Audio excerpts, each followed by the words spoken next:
Okay, so welcome everyone for another session. As we appreciate it again that you take some time to spend with us on a Monday evening. So yeah, we had our previous session a few weeks ago, and we just want to give you an update on where we stand. As you know, there are a couple of things that we'd like to discuss that we already shared. One is around insurance. We added one insurer to what we do. January statements and the payouts. An update there. Also, what it's going to look like. Marketing update. Some key focus areas to fix. Um, the app that has been released today. We want to share a bit what can be expected, or if you've not yet seen it. Host meet updates, a roadmap, and then we go to some of the questions that you've submitted. Um, yeah. So one thing is, let's say on insurance, we've looked at the last week. I would say that there were questions and people were maybe a bit agitated even when it came to certain claims, like what's happening, where are we in the process, trying to contact our insurer with GT. Certain things were shared that were untrue, and yeah, we just want to give some clarifications here, and also where we are in the situation right now. Um, I just want to reiterate one thing first, and that is when, let's say, our platform is working with insurers, our different insurers here in Australia. It used to be GT only. The idea has always been that they are a third-party insurance provider to us, and that means we handle claims. We are customer facing. That means DriveMate is customer facing. We look at a certain claim, and if we feel a certain dispute, and then we check it, and then we submit that to our insurance provider, GT, and we work with them, right? And then we'll make sure that that everything gets done the way it should be done. These things, they have taken time. We've talked about this a few times earlier as well, with a bit of a backlog that we had um, with our resolutions team and claims and security team. Right now, we're seeing things improve a bit there, but still things didn't go always the way we wanted it in the total handling time that we had. So what we see that happened, and we understand that it happened, but that was not intended, is that some of the hosts also contacted GT. They thought, oh, we see it on the website. Let's contact them and let's see from them where it is. Now, what we've always had intended, and it's also the agreement with GT, is that they are a provider, but we are basically a customer facing in that sense. So therefore, the support staff from GT was not fully trained on what they were supposed to do. They were just supposed to say, speak with DriveMate, and that's basically where we got that. Now, um, there were some confused messages because of this, and but what we can say is that all the claims, they are still ongoing. Things have taken longer, but we don't want you as a host to worry. Things that are claimed and are as per our policy, they will get done the way they should be done. Now, we did not say goodbye to GT. We are working with GT. They are still our partner for BBI, but for the pay-as-you-drive policy, the normal policy for normal trips, basically in that sense, we moved in December to Insuret. And maybe to some of you, that is a known partner. They used to work with in the past with Car Next Door as well. Um, they provide us with that the daily and hourly insurance. They're part of the Hollard Group, and we have the same agreement with them. Basically, we are customer facing, and when you give them a call, please don't. But if you do, they will say, please speak with DriveMate, with the DriveMate claims team. They are handling your claim. Now, why did we go with to these guys? Yeah, one is we want to make sure that we work with multiple insurers. That is a good thing from a company point of view, so that you make use of the best insurers for each different type of claim. These guys are very experienced. They are a specialist in both in ride-hailing and peer-to-peer insurance, and so that means also the processes that they have are really good, really catered for this market, and that means that we expect, and also what we agreed with them on SLAs, is that handling times are better than what we currently see. So what we expect to see is that for you as host, that we would see improved handling times with them, and that's also what we are already seeing right now, and we expect that also in the time to come to continue that trend. And by the way, Ben, if there's any questions in the meantime, we can take them on straight away if they are linked to the topic. Otherwise, we just go on to the next topic. So monthly statements and payouts. Now so for the December cycle, we did the first cycle in the December cycle. We did pay out on January. There was a few days delay there. Right now, we could say that we did it at that time for the December cycle. We did that on January 10th. We did the payouts, reached to you to some a bit earlier than others. What we all included were all the trips that ended in December. So they ended in December 24, and that were not paid out individually. That's what we paid out to you. What was missing from your December payouts were distance charges, especially the distance charges where, let's say, the trip was not completed in the system. So where maybe the guest has not dropped off in the system, and that means they were either they didn't do it or they were unable to do it. They didn't see a drop off button. That was a problem, and also when maybe extensions were an issue, those were not paid out. So we've been fixing these manually, and therefore right now in the January cycle you would see those payments, right? So that's basically what you're going to see. Now, what we moved to with that first cycle and what we said is we're going to pay out monthly only, right? So there's no interim payouts. We do monthly payouts. So right now the January cycle will pay out right now, and that means you get those payments from the previous months. Now, what we will do with the January statement, the payout will be initiated before Friday the 7th, and that means you'll receive your payment accordingly. What does this all include? All the trips again that ended in January, any corrections or discrepancies coming from December, any outstanding payments from 2024, tolls, referral bonuses, damage claims, settled damage claims with the payment IDs, and other tickets that you have a payment ID for, they will be paid out. So everything prior to December, you will be able to see all your transactions to date.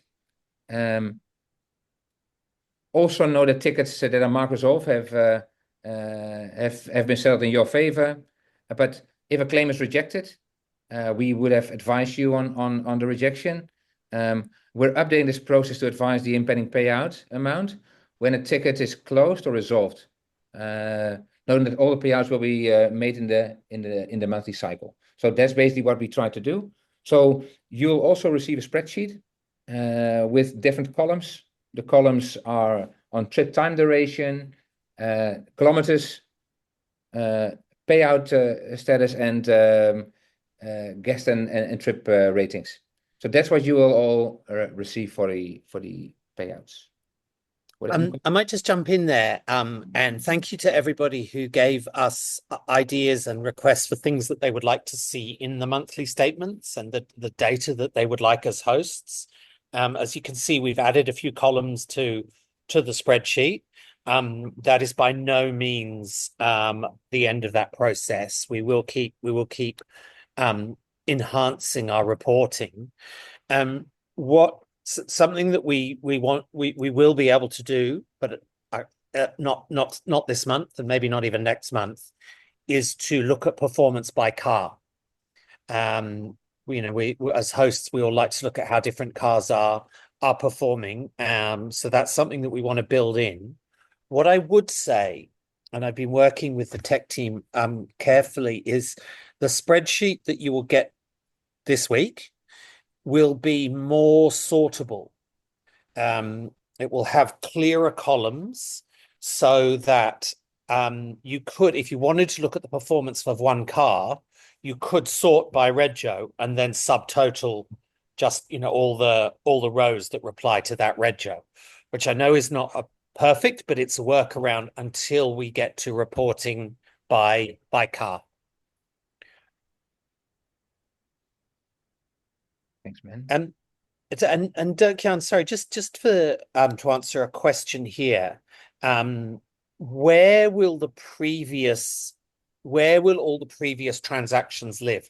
How will people go and find their transactions that are older than January? Because what we're going to email this week will just be the January activity. Where will people go to find that? No, the Excel file will also include the trips that were done prior. That's what we'll receive. So all the trips that can be found until January will be shown. So the spreadsheet will have every trip they've ever had with DriveMate. Yeah. Oh, okay.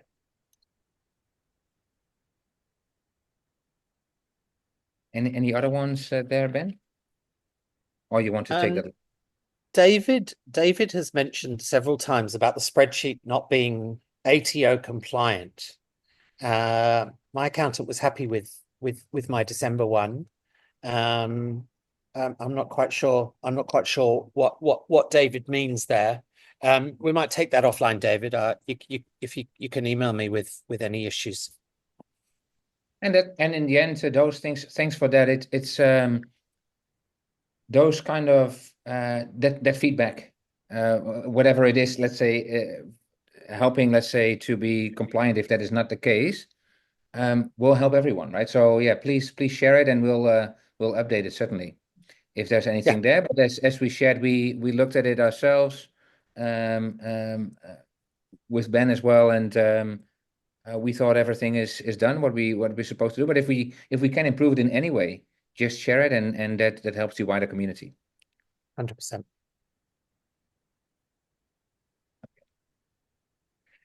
On marketing, or maybe you can continue straight away, Ben. Yep. Yeah. Just pull that. Or Yeah, Joe. Joe, why don't you I whiz can through go this because over these. my screen's playing up. This is just, I guess, to give an update on where we are in terms of marketing. All pretty good stats, but yeah, I'll just go through them. So organic traffic, that's like basically traffic that is people already searching for a car hire related term or directly for our brand terms like DriveMate. So that's growing monthly about 10%. It obviously varies, but it is 10% if we go back over the last couple, probably 4 months, averaging 10%. Our organic website impressions have nearly doubled since November, and this is because we've done a pretty big effort in SEO for a lot of these more broad terms. We're not ranking super high for them, but we are showing up on those terms. So it's a step in the right direction. And it basically means like the impressions come first, and then if we can rank highly for a lot of these terms, then we'll be able to attract lots of borrowers through that channel. 7% growth in number of active users last week, and we're able to get a higher level of engagement out of our users as well, which is showing basically an improvement in our processes on the website. Our advertising visibility is second only to Turo, and this is particularly on Google. So what it basically means is that we're competing very closely with Turo for a lot of the same keywords that Turo is interested in. and compared to most of the other players in the space at the moment, we're doing really well there. So, and then what's this last one? No, cars with adjusted pricing adjusted since DriveMate 2.0. Oh yeah, just basically mentioning that the cars that we're seeing earning the most are the cars that have had their pricing adjusted since we did the change to like the UCS style DriveMate 2.0 pricing. So yeah. Yeah, but maybe one thing I'd like to add on that last part is what we've seen, and we understand that also that some people thought, okay, we had a certain price before December for our car, and that included at that time 150 kilometers. We just keep the price as is, and now people will get that price, but then on top of that, they need to pay per kilometer price. So what you see is that some cars, even though you possibly don't realize it, get a bit overpriced compared to competitors, right? And we're not talking just Turo, but it could be a GoGet, or it could be others as well, local rental companies. And basically what you see is that um, some people feel, oh, I did pay for that, and now I need to pay on top of it after the trip. I need to pay for those kilometers, and it becomes pretty high. So what we did is we did an analysis for each of these models, and we also shared this on the help center. We shared it last time that we talked as well, but we shared it on the help center as well. Some examples of what is the sweet spot for different types of cars. Now that really helps. So if you have not done that yet, just have a look or reach out to us. We are happy to help you there. In the end, you know your pricing well, but maybe you might have forgotten it, that right now it's your price that does not include 150 kilometers anymore, but right now it's on top of it, you get kilometer pricing, and that could mean that your car is less competitive. So what we see basically is the cars that are within that recommended price range, which comes from thousands of transactions that we see, they are performing best.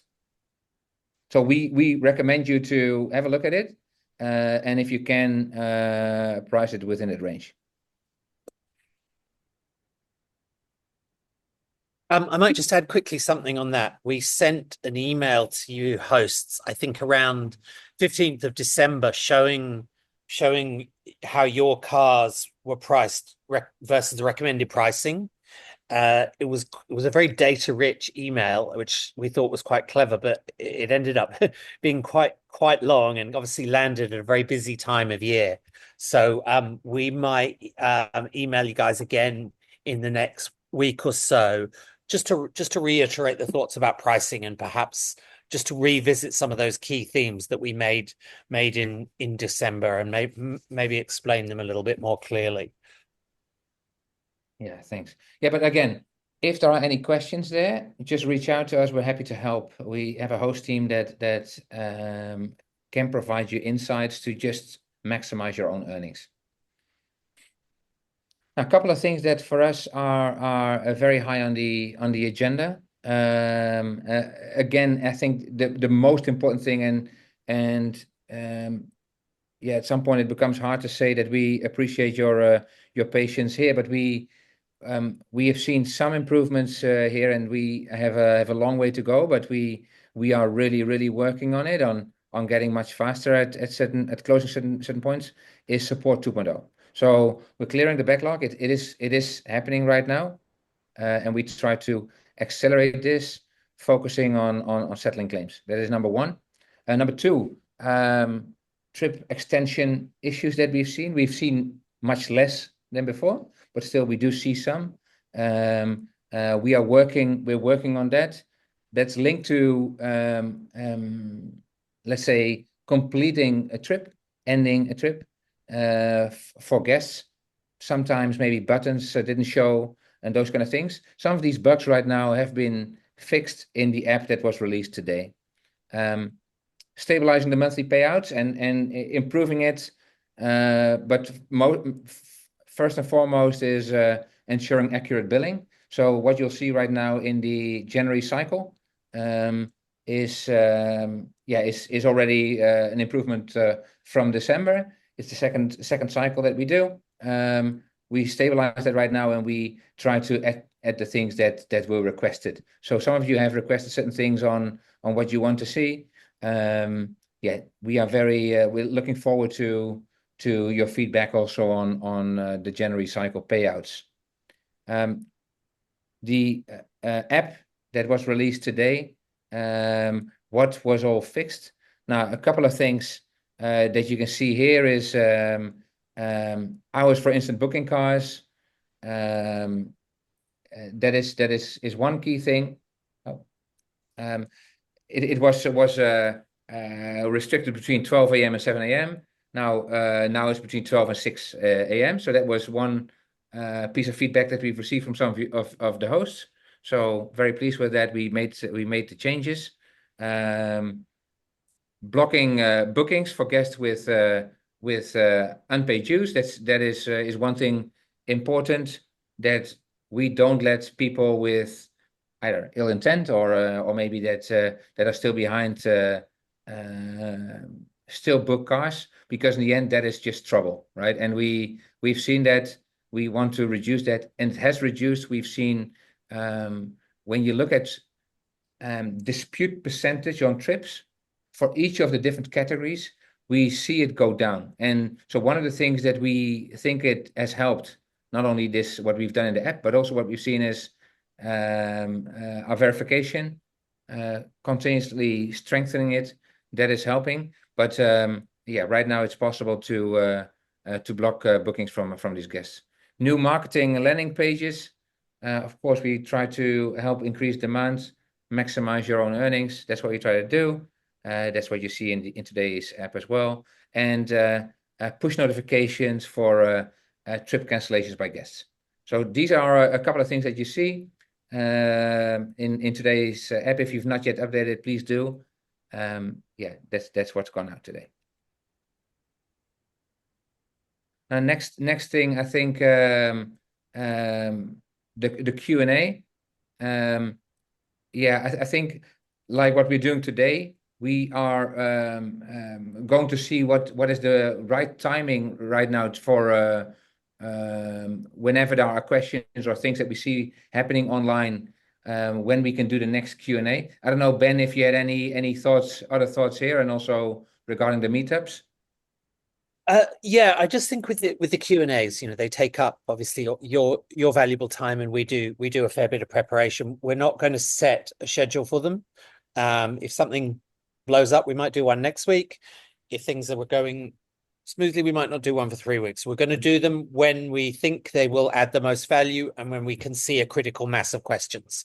So, for example, today with all the questions about GT, and there's more in the chat, which we will get to, by the way, they were a little bit slow loading. So don't think we're brushing those under the carpet. We'll come back to them at the end. And today was an obvious timing to do a host Q&A session because you had questions around insurance. So we're just going to be a little bit strategic rather than do them every 2 weeks. Religiously. Host meetups, we haven't scheduled yet. We're aiming for March. We'll confirm those in the next week or so.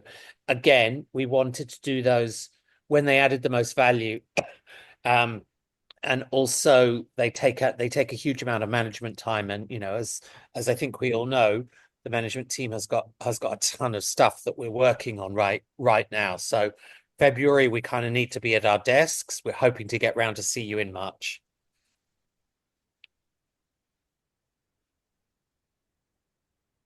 Now, what we're basically seeing here is what we shared earlier as well. It's a rolling roadmap. What we've done what we can expect and what you can expect in February are the things in the dark teal color. So we are currently working on host analytics to get them live in the app, plus PDF statements. So that's one thing that's going to happen in February. Improvements to listing management, one feature or one module that we're working on. And we also are going to show you some improvements on how we show current trips and past trips. So it makes it easier for you to just surf and see and check in the app where we are and what you've done with us. So that's going to happen in February. And then later on, we are working on in March creating, let's say, tickets easier in the trip page for anything that happens during a trip. That's for guests. So that's what we're working on. We'll share more when we have more clear. So that is what we're doing. And then a couple of questions. Yeah, maybe I'll leave this right now first. Maybe Ben, if you want to also combine some questions that we had, I'll just stop sharing my screen. I think some questions that you have, let's say per topic, then we can just then we can just take them that way. Yeah, so look, I'll try and there's a lot of questions here. I'll try and group things a little bit. And apologies, my question window wasn't loading when Dirk-Jan was presenting about GT, so the questions didn't show up, but they now have. So the biggest question is, as we've switched from GT, what is going to happen with claims that are sitting with GT? I wanted to say nothing bad. It still continues. I mean, we are completing stuff with them. They are not. It's not that they're not a partner of us anymore, because we still do part of the insurance with them. But everything that has happened before, if a trip started, let's say before December 20th, then still it's with that is for you. Nothing matters if it's GT or if it's insured, because all the policy is exactly the same. So to you, nothing changes. All those trips we will handle with GT, and therefore what we said, we handle them with GT. But for you, actually, as a host, it shouldn't matter if it's with GT or with Insuret. The policy is the same. You are insured, and we work out those whatever claims we have. We make sure that we get it completed and get it done the way it should be done. So there's nothing to worry at all about claims that happened, let's say in December. We'll still take care of them, and it needs to be completed. And then let's say from everything in January onwards, we'll see that future claims will be handled by another insurer. And as said, the expectation and what we see right now already is that handling times will be a bit quicker. Okay, cool. There's a question here that I've seen this comment in the chat a lot around our support team having KPIs to respond and close tickets without actually resolving them. Can we just put that to bed once and for all, Dirk-Jan? I'm pretty sure that's not the case. No, that is not the case, and we did hear it in different ways from you, host, and we do really appreciate that. And sometimes we said, yeah, it seems that our team is responding, but not really answering my question. And that is of course probably a lack. That is not a KPI like just respond and you don't have to say anything. Just say hello, and then you've responded, and then you don't answer the question.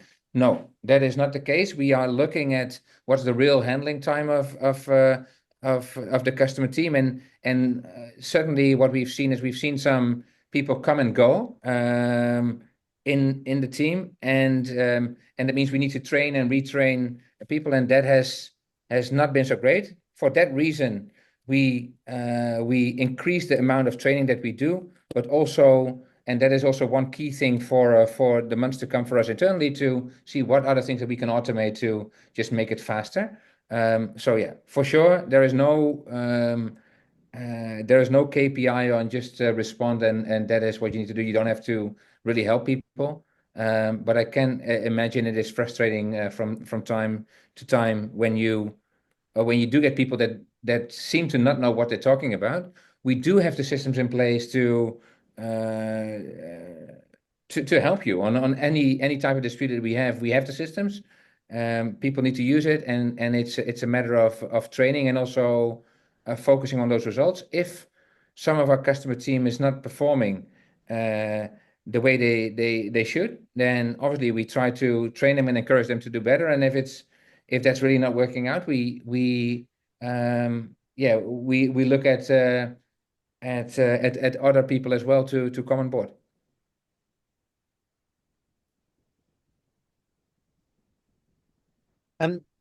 Okay, cool. So I'm going to answer a couple of the questions from on this slide. Is the question slide still up?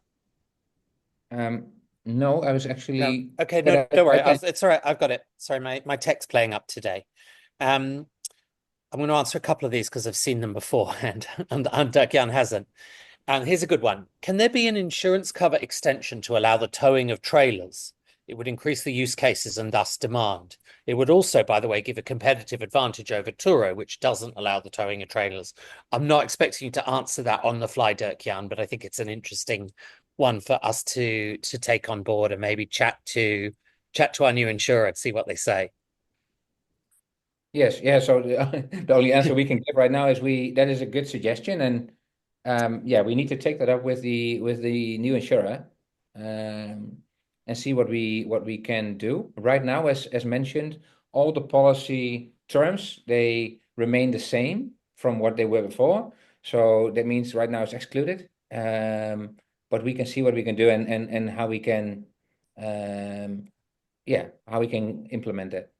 Yeah, I think it's a good idea. And the host that mentioned that actually said he'd be prepared to pay a little bit extra for that cover, like as a bolt-on, like BBI as a bolt-on, or maybe we charge the guest a little bit extra if they're going to tow a trailer. Anyway, just an interesting thought. Um, there's a couple of questions that came up that they're just known bugs in the app that we are working on. So I'm just going to mention them so nobody thinks that their question hasn't been heard, and they are all the things I'm going to mention are all being worked on. There's a glitch that you can only review a trip if the borrower hasn't left his review yet, his or her review. That will be being fixed. I discovered a quirk yesterday, when I submit a ticket, when I have been submitting a toll claim or whatever, I've been going and finding a previous email. So I went and found my December tolls email, forwarded it, gave it a new subject and January tolls, and submitted it, and it didn't open a ticket. Our tech is quite clever, and it actually sees that was a previous email trail, and therefore it deliberately doesn't open a new ticket.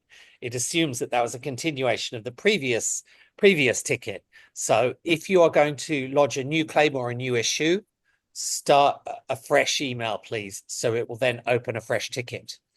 And if you've sent us since support 2.0 started, if you have submitted any issues and you haven't got a ticket number back, that's one of the reasons why. But generally, if you haven't got a ticket number, it means we're not working on it. This is another one I'm going to ask and answer. Do we check guest odometer readings against the GPS autoplug reported kilometers?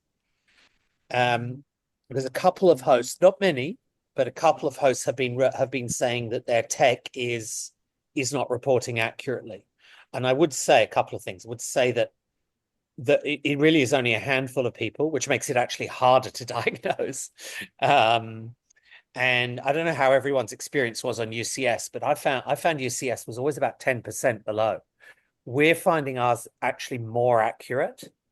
But we don't, if there's a trip, and let's say the guest puts in their readings and it says what started at 100, finished at 200. We and the autoplug says they drove 150 Ks. We don't automatically flag that. I tell you why, because guests, as you would all know, hosts, guests are not known for putting their readings in particularly accurately, and possibly underreport a little bit. So we can't flag automatically every discrepancy between the autoplug or the GPS and the guests' Odo readings. If you have a car that is consistently underreporting or indeed overreporting, if it's overreporting, keep it to yourself. If you've got a car that's consistently underreporting, I had this chat with a host earlier today. We can't reboot the autoplug or reboot the GPS. There's no sort of magic wand. You will get paid for those Ks. You will have to submit a claim. And that's when if you submit a claim, we will go back and we will look at the Odo photos. But the tech doesn't automatically see a discrepancy between the guest's reading and the car's reading. Yeah, but So I think maybe one thing to so yes, and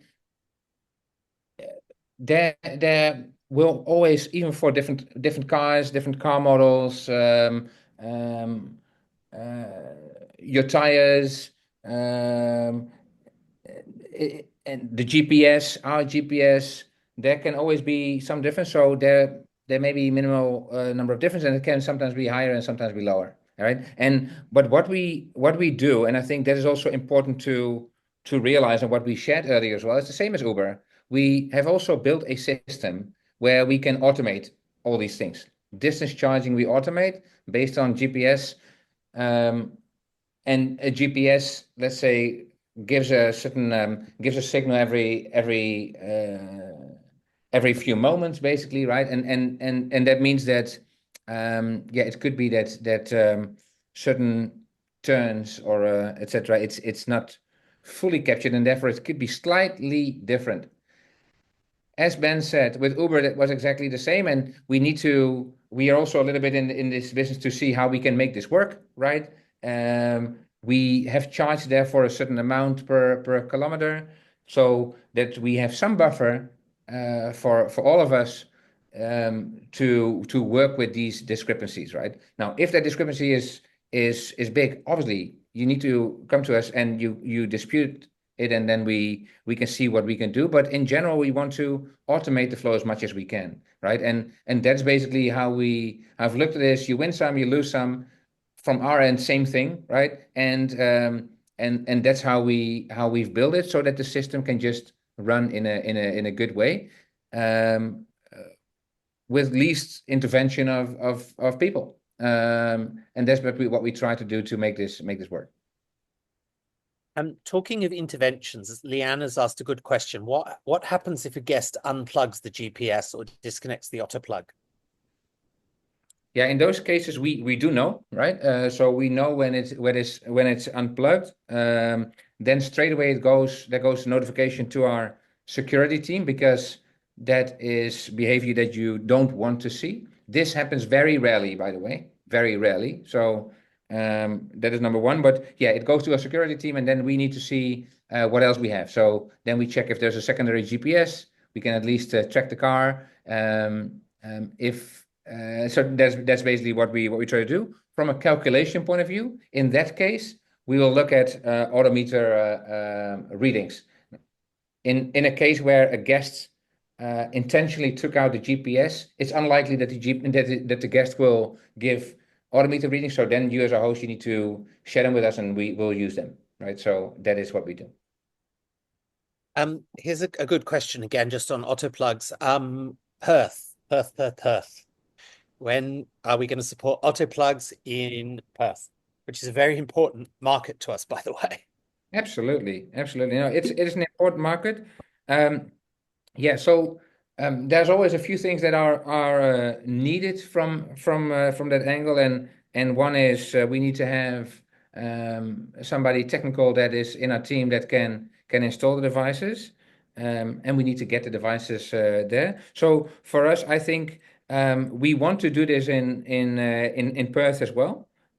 So what we are doing, and let me pick this up with the local ops team that we have that is responsible for installation of devices, and how we can make this work in Perth to get that on the radar as quickly as we can. And that means in this week you also in Perth will receive a message about it, on when we can do it, and also what the eligibility criteria are.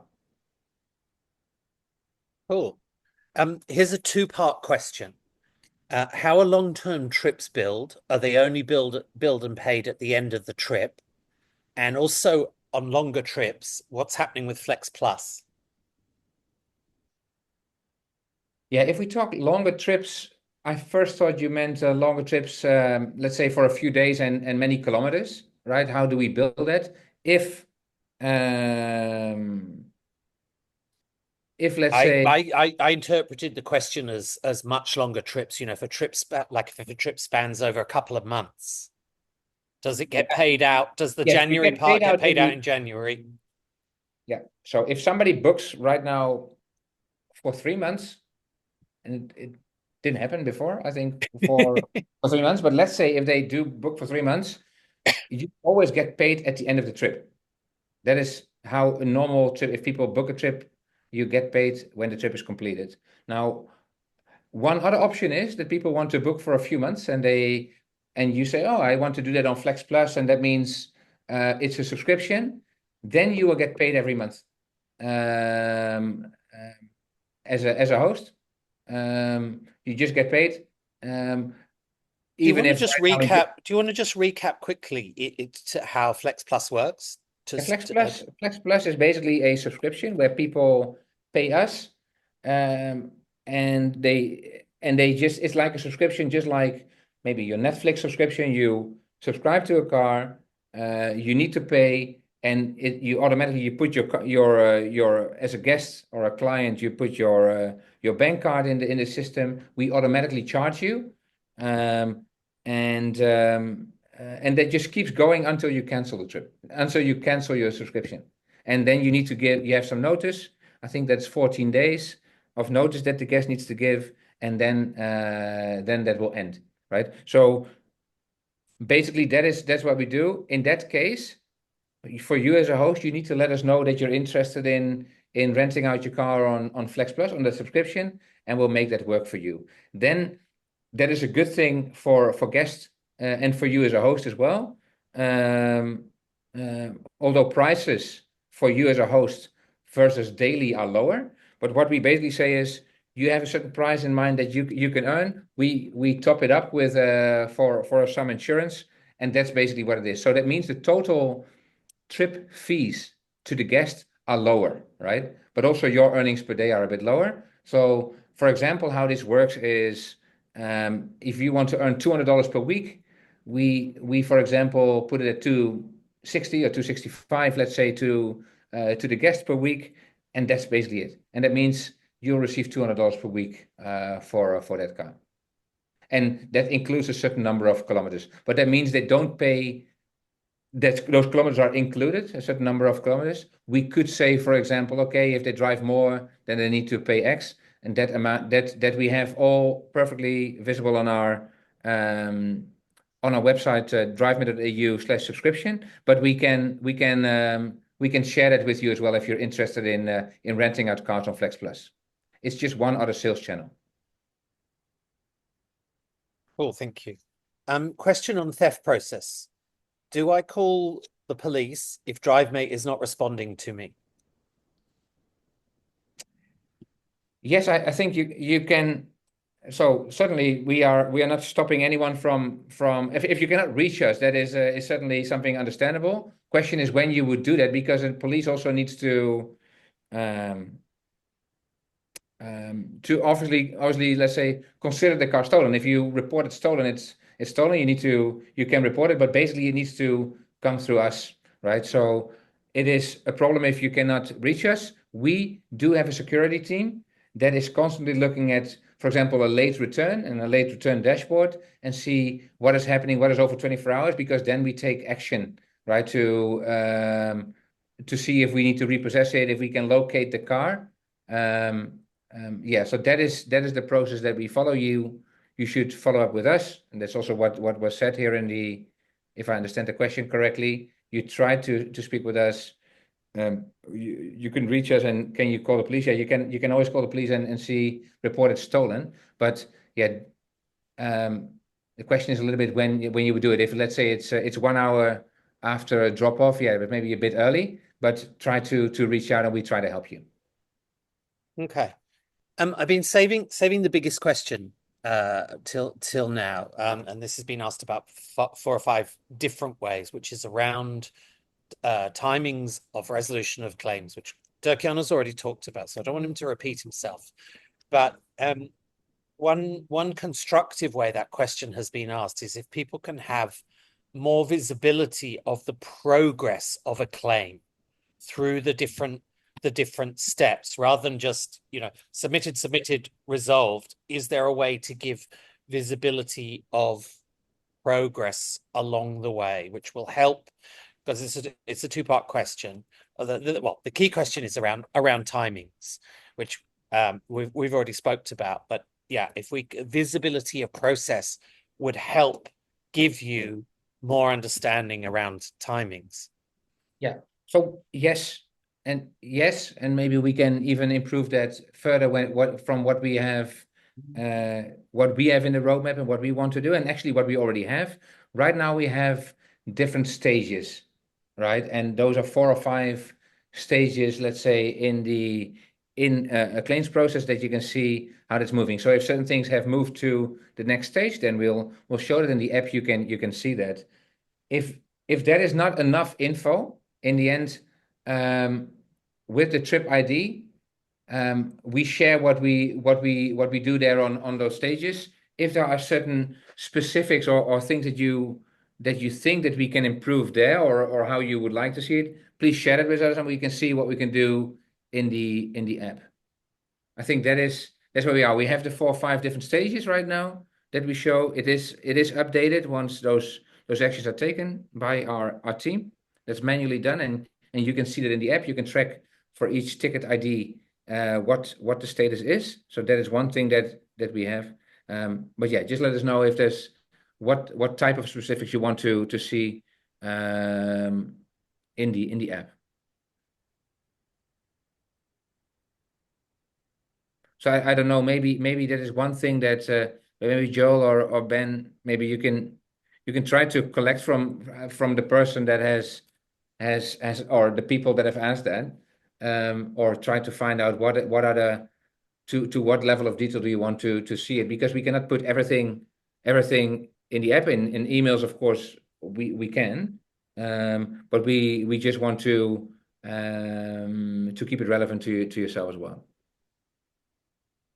Yeah, I think it will be a balance of the right amount of information. I think at the moment, some hosts are feeling in the dark. Yeah. This is a good question from Sandy. She said, I understand that there are heaps of tickets being created. Why aren't tickets that are time critical being prioritized, e.g. keys or cars not returned, traffic infringements? That is a good question. As a host, I have the same question. Yes. Yeah, no, certainly. So that's 100% right. So these things, so what we see right now with ticket creation, based on the type of ticket that is created, it goes to different teams. And those different teams, they look at their own dashboard, what is prioritized. So we look at prioritization of those certainly time critical ones. And I don't know if there are certain things, Sandy, that you've seen that some of those critical ones, as you mentioned, like infringements or others, are not done on time. Then we need to look at those specific cases, because the team certainly has clarity on which tickets need to be prioritized, because they go to different teams. And if certain things are critical, so for example, one of the things that we see is if there's anything related to security, a ticket gets created, it goes to the team, and they know straight away where they need to jump on. That is what we try to do. If there are certain things that we are missing in that, or not done, that could be two things. Either we have not put that in the system as a priority, which is wrong, or maybe and that could be because maybe it was, let's say, put in the wrong basket in that sense. So we have not yet done that well, or it's a manual issue that where maybe one of the agents has not picked it up properly, or the way that they're supposed to. So if there are specific ones, Sandy, please let us know, and we can have a look at it. But yeah, we do prioritize them. And again, coming from a sort of host-centric point of view, I know late returns and thefts are stressful, but also infringements are stressful. Until you get the details and you have it transferred, that's still sitting in your name, and particularly if it comes with demerit points. So that's something I've been chatting to the guys about speeding up, so that those aren't a stress point. I'm going to shift gears a little bit. I like the idea of using these sessions to solve to solve issues as well. Liana had a theory, and I'm just going to put it out there. And if you got hosts can message me during or after this session, let me know if this theory might work. Liana thinks that her guests have been difficulty extending because the system keeps defaulting to her cars needing 2 hours notice, even though she keeps setting it to 0 hours notice. Now, I can set mine to 0, so I don't have that issue. But any of you who've had guests with trip extensions, first of all, check your settings and see if you've got it set to instant booking and 0 hours. And B, see if the 0 hour setting is sticking. And if you think that might be causing the extension issue. Because we want to encourage extensions. You know, one of the things that I'm working on from a marketing perspective is obviously getting extensions to work and then encouraging guests to look. Ideally, we'd like them to book for longer right up front. And to be honest, the best way to do that is on attractive pricing. So I would urge you all to have a look at your 7-day discounts, and I have mine set to, I think, 30%, something quite chunky, because I'd prefer a 7-day booking than a 3 one-day bookings. So we want to encourage people to book longer trips up front, but also, and I'm not speaking to the other hosts here, but personally, if somebody's already in my car and I don't have a booking the next day, I would like them to extend it. So we're working on encouraging that, and obviously that we need to make that easy. So do please all check your settings, and we want to get to the bottom of extensions and turn those from being a bit of a pain point into a positive and an upsell. Okay, nearly out of time, but good question from Anthony. With support tickets, is there a way to escalate those if they are just saying submitted but with no other action? No, no, there isn't. Of course, you need to get back to us, but we are just following the process. If we say submitted, it doesn't mean that we don't do anything behind the scenes. I think we are just trying to update you on how that works. In the end, there's an internal process on getting all this, let's say, tickets that we have to get them resolved as quickly as we can.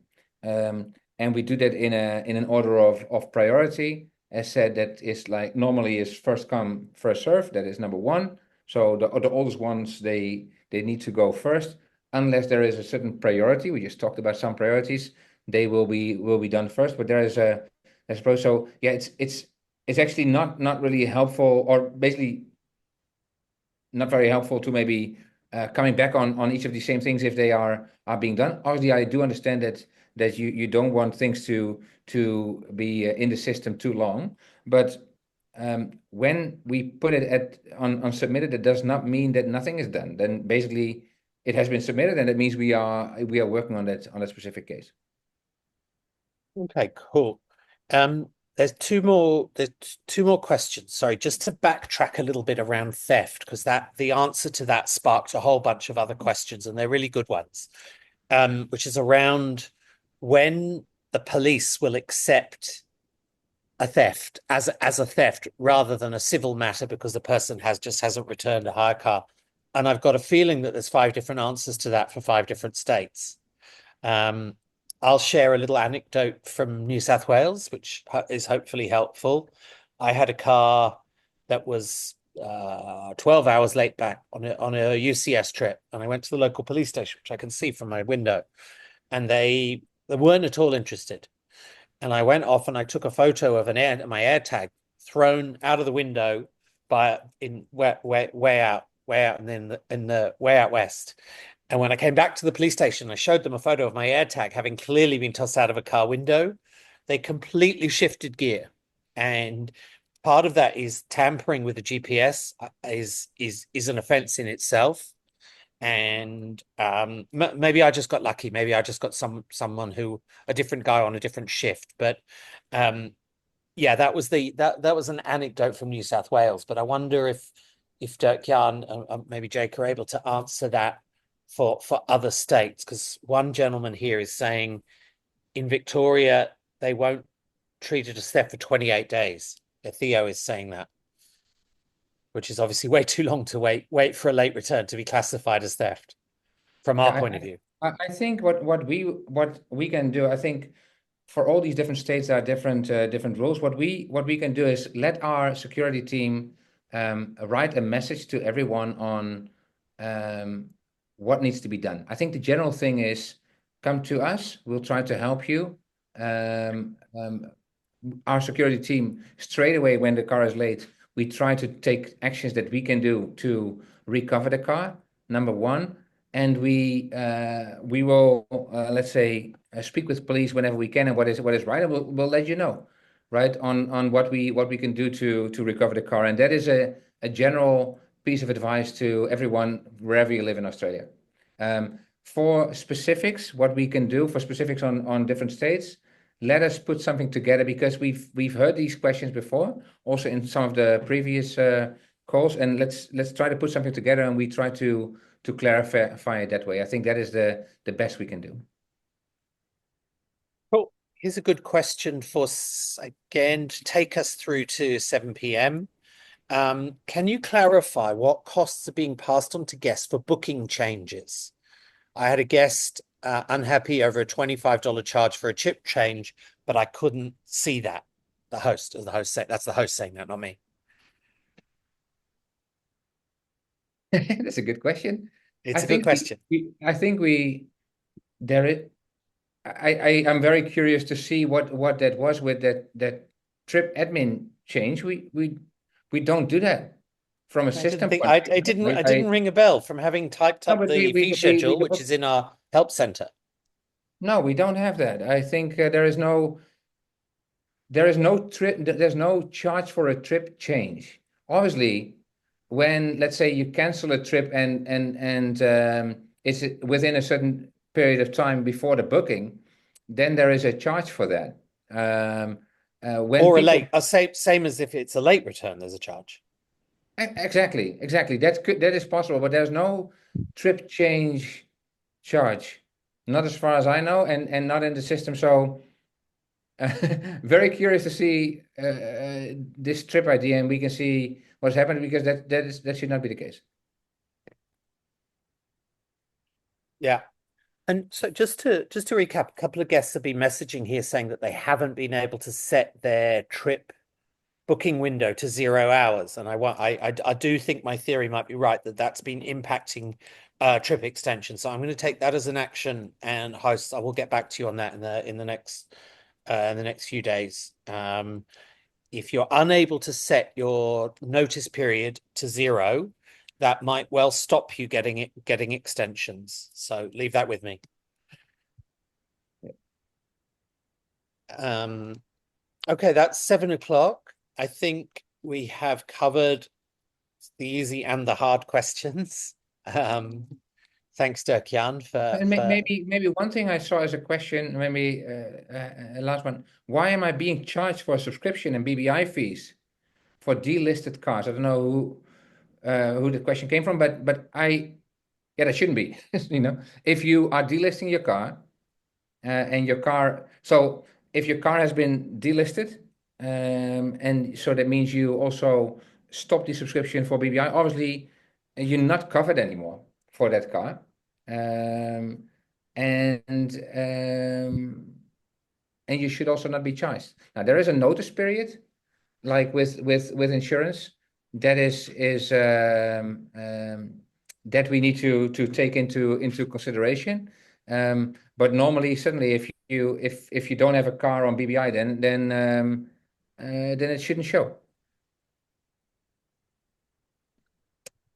And I want to also add one more thing. I'm just seeing it here is the host analytics right now with earnings and past earnings and what's upcoming.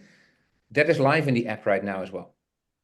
So if you update your app, you go to the to host analytics, you can see your own earnings per car and future bookings as well, future earnings. Beautiful. Thank you. Thanks, everyone. Thanks, Dirk-Jan. Yeah, thank you, and thanks. Hopefully, we ended on a high note here. If there's anything else, as we always do, all the other questions that we might not have answered, I think when I listen to Ben, we probably have. But if there's certain things that are missed, we will get back to you on those. Thank you very much. Thank you. Thanks, Awesome. everyone. Thanks, Bye. guys. See you guys. Bye, Bye. bye.